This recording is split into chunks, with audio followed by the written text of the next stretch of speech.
Bueno, bueno, hoy la clase de paro cardiorrespiratorio y neurocirugía. Vamos a hablar un poco de una leve introducción eh, a diferentes causas que pueden llevar a este paro, la técnica de RCP en las diferentes posiciones que adoptan estas cirugías, como de cúbito prono, lateral o semisentado, la evidencia que existe a través de los casos reporte principalmente, eh, bueno, de la técnica de RCP en estas diferentes posiciones, la evidencia que existe a través de esta técnica y los estudios que fueron publicando con el tiempo, para poder dar como una base teórica a, a- a esto y, bueno, al final hablar un poco de las conclusiones y de unos algoritmos que suben diferentes guías de diferentes sociedades, como para refrescar y tenerlos cerca. Y lo último, bueno, bibliografía. Bueno, como en la introducción vamos a hablar que el paro cardíaco es una de las complicaciones más temidas y su pronóstico es desfavorable.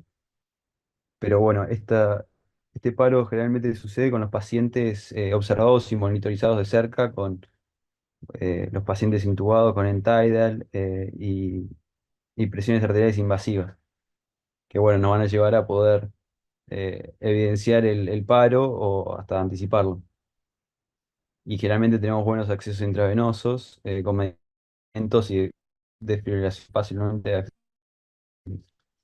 Por lo tanto, la supervivencia en estos casos es cercana al 50%. Generalmente, debido a que las principales causas son reversibles y se deben a estímulos mismo de la cirugía, que cuando cortamos termina el paro. Pero bueno, y también se informó que cuando está relacionado con anestesia o un tema de medicación, la supervivencia es...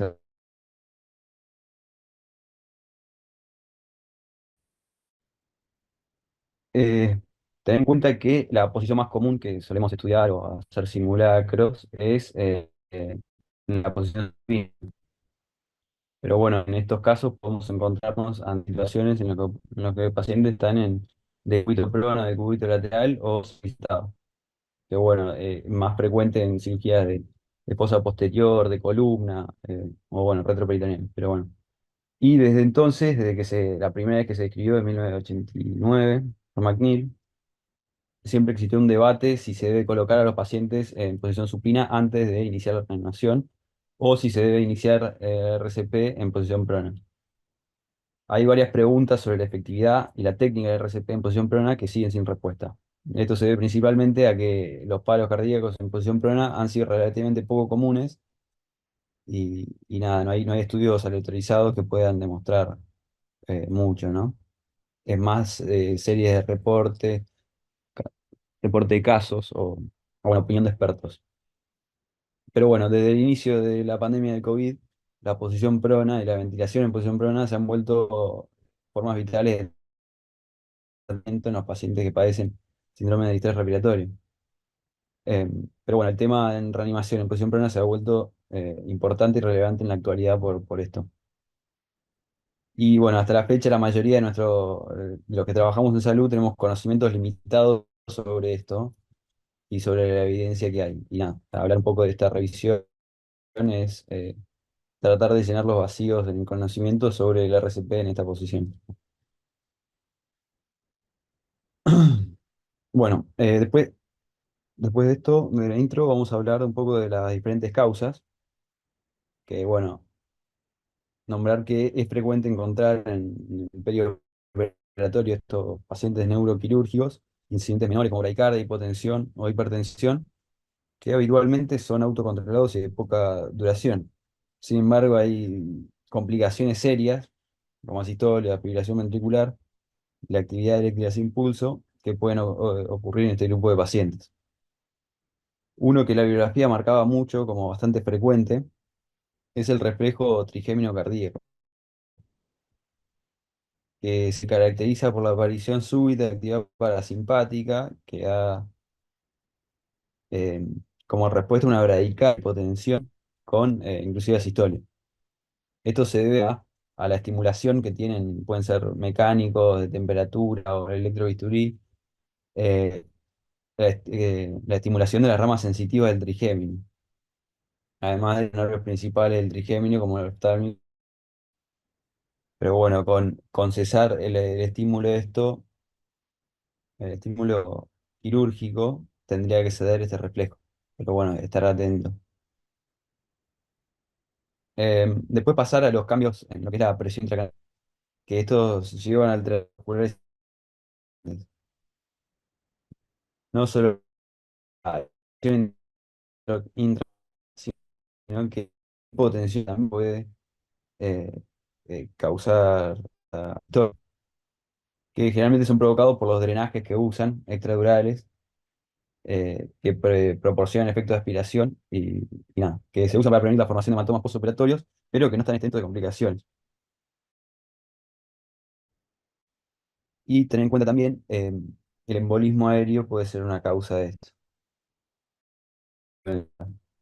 neuroquirúrgicas, que generalmente se ven en la posición sedante o cuando abren los senos, ya que tienen presión negativa y pueden aspirar, o sea, émbolos aéreos de gran tamaño. Pero tenemos en la cirugía que tienen la posición sedante, generalmente para cirugías transfenoidales.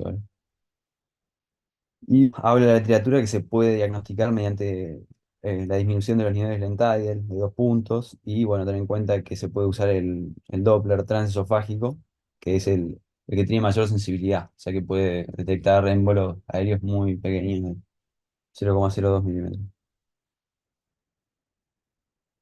Bueno, vamos a pasar a la parte interesante o distinta de lo que es el paro en neurocirugía, que es la técnica, dependiendo de los pacientes, de lo que es la posición. eh, que como ya bien mencionamos, puede ser prono, lateral, sentado y cabeza elevada. Comúnmente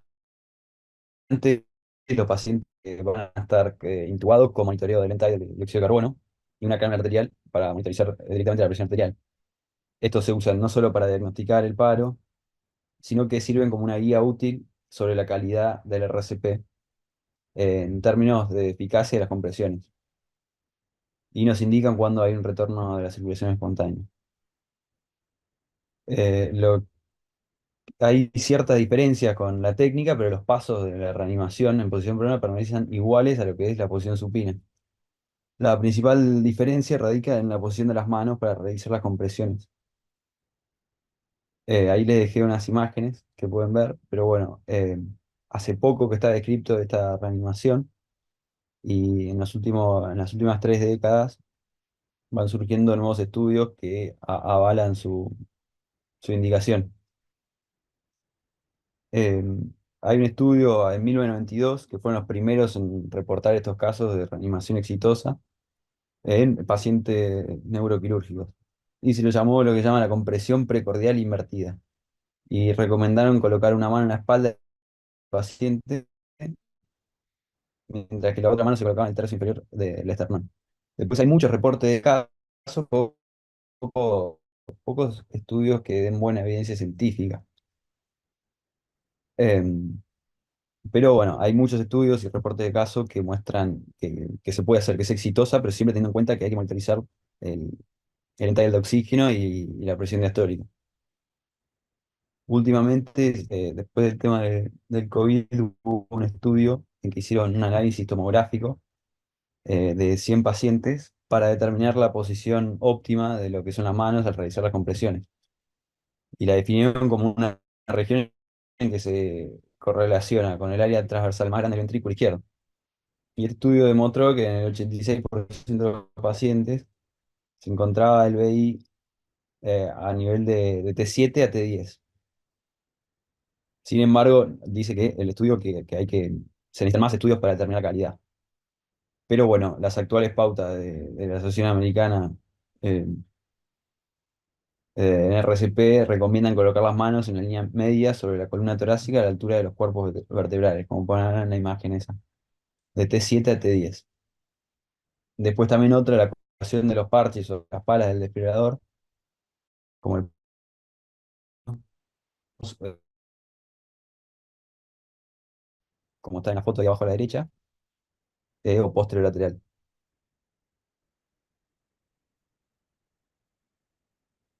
Bueno, después estuve buscando otros estudios que avalen este tipo de compresiones. Y hay evidencia existente que sugiere que el RCP en posición plana puede generar un flujo aún mejor que el RCP en posición supina. Hay muchos estudios que mostraron que fue exitoso, pero hay dos estudios observacionales en los cuales los pacientes no respondían a RCP convencional, eh, y los dieron vuelta a los 40 minutos y iniciaron RCP en decúbito prono, ¿no? Y pudieron ver que aumentaban la TAM hasta 10,15 más de, de la convencional, ¿no? Los mecanismos subyacentes a esta posible ventaja no están claros, pero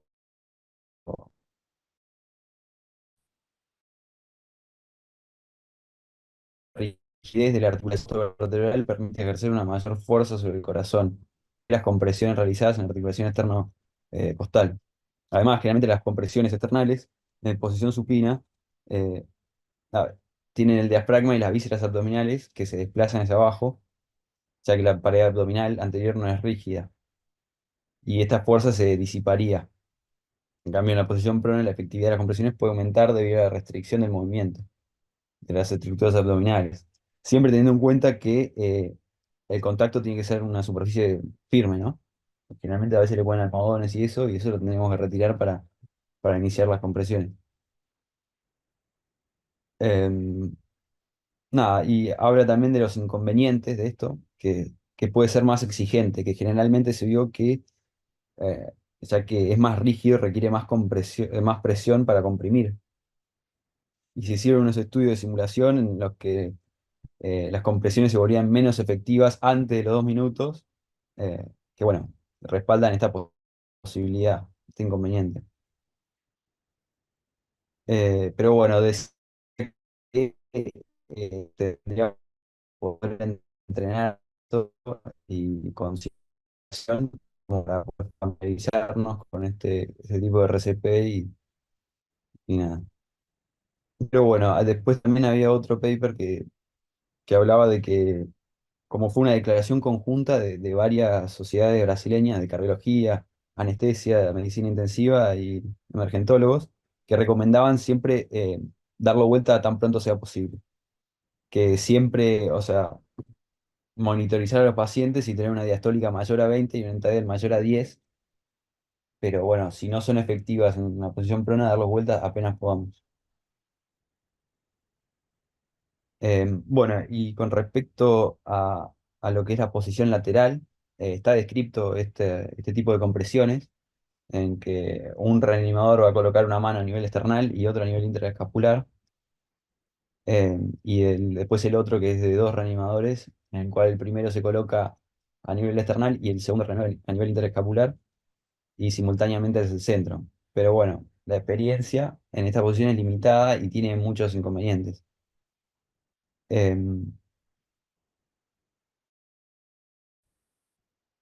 No, no existen muchos que su eficacia. La recomendación actual es pasar al paciente a tirar la supina lo antes posible. Que bueno, a veces no es lo más fácil porque están fijados o pueden tardar en dar vuelta.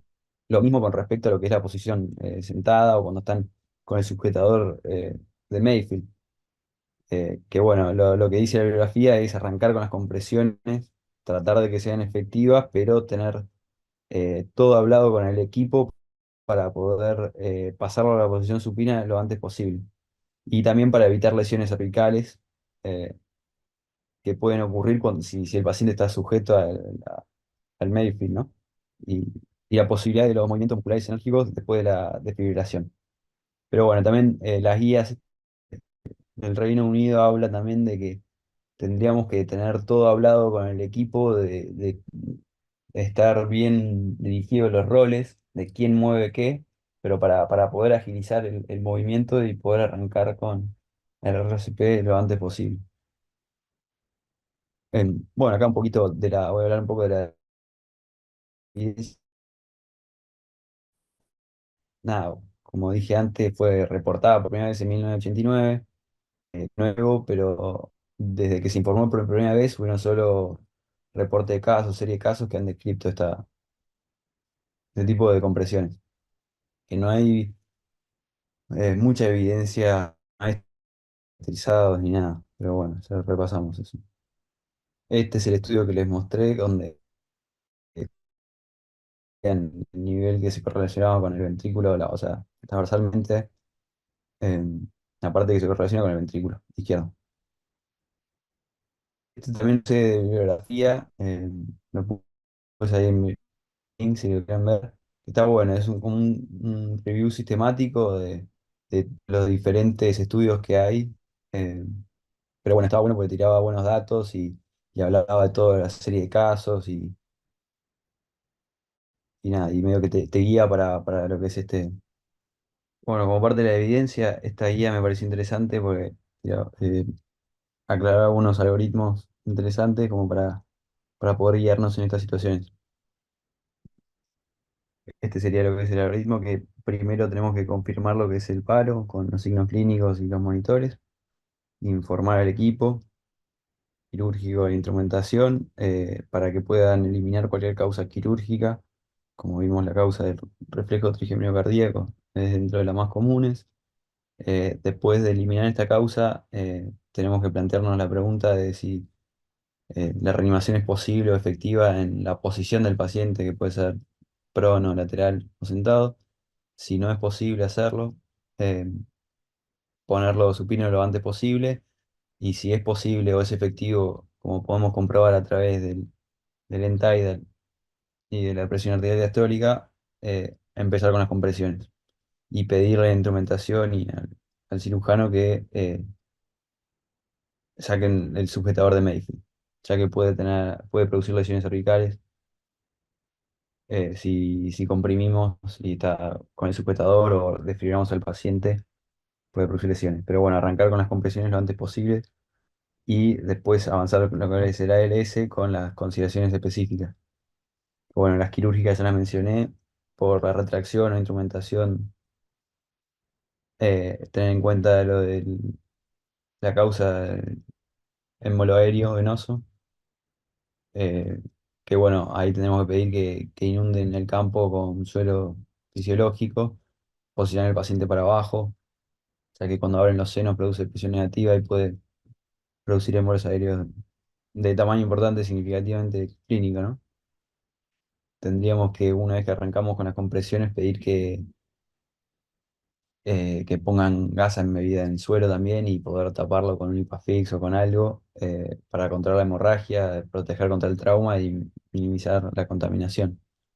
Y las consideraciones con respecto a lo que será el S, tenemos que siempre asegurarnos de que el tubo esté bien puesto, que no esté acodado y que estemos ventilando bien al paciente. Ventilar con fío al 100%, siempre pedir ayuda a alguien con más experiencia, seguir el protocolo de hemorragia masiva y algo que me pareció que aclaraba bastante es que en estos pacientes tendríamos que titular las dosis de adrenalina, que no tendríamos que hacer 1 miligramo directo como en otras situaciones, sino que ir titulando con 50 a 100 gamas eh, en bolo, ¿no? Que si a los 3 minutos de reanimarlo estos bolos no fueron suficientes, sí, ahí arrancar con 1 miligramo, y si al tercer ciclo tampoco responde, ya con otro miligramo. Pero bueno, hablaba de que para evitar la hipertensión rebote, titular la dosis de adrenalina, porque después sale el paro, pero arranca con una hemorragia masiva por por la herida quirúrgica abierta que tiene. Y bueno, en el caso del émbolo aéreo, usar el eco transesofágico o transtorácico si no tenemos el esofágico. Pero bueno, el esofágico es el que más sensible es, más específico es, ya que puede haber burbujas o émbolos de hasta 0,02 milímetros. Bueno, y este otro algoritmo me pareció que está bueno, está dentro de las ayudas cognitivas de la aplicación AnestCritic, que bueno, medio que repasa todo lo que venimos hablando y ponen el algoritmo de paro. Pero me pareció interesante poner lo de objetivo calidad, que tenemos que interrumpir los masajes al menos posible, menos de 10 segundos, y guiarnos con el end-tidal. Ahí hay una diferencia en esta con la sociedad brasileña, que habla de un end-tidal mayor a 20, en la otra habla de un end-tidal de dióxido de carbono mayor a 10, y una diastólica mayor a 20, y en este caso mayor a 40. Pero bueno, si las compresiones son efectivas, colocar en supino lo antes posible. Ahí están, ahí resumido las dosis de los fármacos, y está bueno porque te marca también qué tenemos que hacer cuando recupere la circulación. Y dentro de las causas, ahí están las principales, las fracciones vagales, pero bueno, 5H y 5T siempre tenerlas en cuenta. Y bueno, como conclusión, decimos que la RCP en posición prona o lateral ha sido descripta, eh, pero bueno, ahí la mayoría de evidencia proviene de la serie de casos y ensayos no realizados. En la actual era del COVID, con más pacientes atendidos o que sufren paro cardiorrespiratorio en posición prona, tenemos como más evidencia. Por lo tanto, a pesar de que existen lagunas en el conocimiento, hay evidencia actual que apoya el uso del RCP en posición prona. Y todos tendríamos que estar familiarizados con ella porque es algo que tenemos muchas cirugías en el día de esto. Y bueno, nada, acá está la bibliografía y los links por si alguno quiere ver.